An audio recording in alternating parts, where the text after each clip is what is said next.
آپ یہ ایک تو بنگلہ دیش کی جو موجودہ صورتحال کی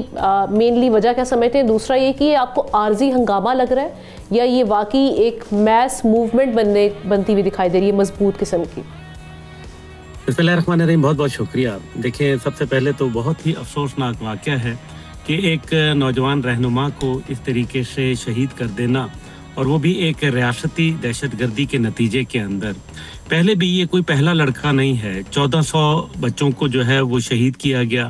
بھارت کی ایما کے اوپر۔ ان کی جو کٹ پتلی حکومت کی سربراہ تھیں وہاں شیخ حسینہ واجد، انہوں نے جو ہے یہ سارے قتل عام کروائے، اور یونائٹڈ نیشن کی رپورٹ کے مطابق 1400 قتل کرنے کا الزام ان کے اوپر ہے، جو کہ ان کی ہدایت پہ کیا گیا۔ اس کے اوپر باقاعدہ عدالت میں مقدمہ چلا۔ عدالت میں وہ اپنے ثبوت و شواہد پیش کرنے اور خود حاضر ہونے سے قاصر رہیں، جس کے نتیجے میں عدالت کے بارہا استفسار کے باوجود وہ اپنے ڈیفینس میں جب کچھ نہ کہہ پائیں تو نتیجہ یہ ہوا کہ یونائٹڈ نیشن کی رپورٹ کو مد نظر رکھتے ہوئے انسپیکٹر جنرل آف پولیس جو تھے وہ وہاں وعدہ معاف گواہ بنے، اور ان کی جو شہادت کے اوپر جو ہے ان کو ایک سزا ہوئی۔ ساتھ ہی ساتھ جو ہے وہ عوامی لیگ کا جو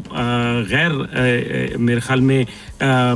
جو ملکی سرگرمیاں تھیں ان کو اندر ملوث ہونا، بھارت کے ساتھ قربت بڑھانا، اور یہ آج کی نہیں ہے، یہ 1971 آنورڈ جو ہے، بلکہ اس سے پیچھے اگرتلہ سازش کیس سے جو ہے یہ جا ملتی ہیں۔ بہرحال نتیجہ یہ ہے کہ اس ٹائم پہ جس کو یہ کہا جا رہا ہے کہ جی یہ صرف ایک وقتی طور پہ ہے، میں نہیں سمجھتا۔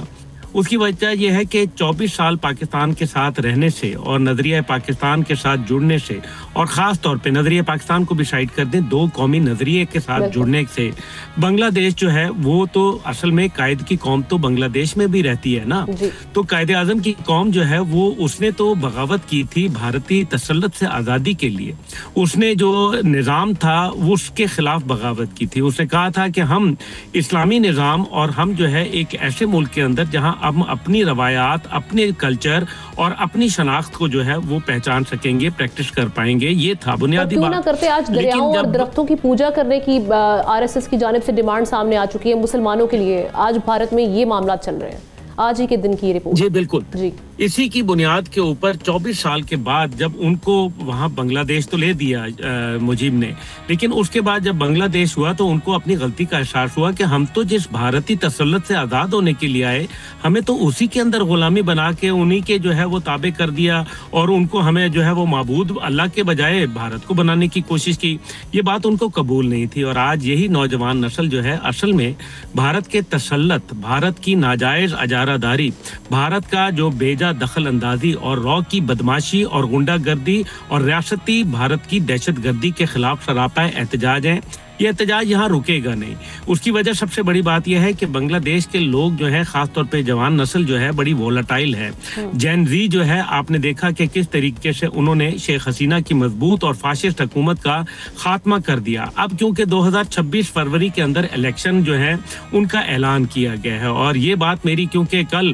جو بنگلہ دیش کے سفارت خانے کے لوگ تھے میرے ساتھ ہی دوپہر کو، تو ان سے میں یہی بات کر رہا تھا کہ اب کوئی بہت بڑا واقعہ ہونے والا ہے، اور ان کا بھی یہ خیال تھا کہ بھارت الیکشن آسانی سے نہیں ہونے دے گا، بلکہ حالیہ انہوں نے یہ بھی کہا کہ جو حالیہ جو ڈھاکہ کے اندر دہشت گردی کے واقعات پیش آئے اور دھماکے ہوئے، اس کے اندر بھی را کی انوالومنٹ کے ثبوت اور شواہد ان کے پاس اکٹھے ہوئے ہیں۔ یہ بات بڑی اہم ہے۔ دوسری جانب جو ہے وہ آپ دیکھیں کہ موجودہ حالات میں جو فیبروری میں الیکشنز ہونے جا رہے ہیں، آپ سمجھتے ہیں کہ وہ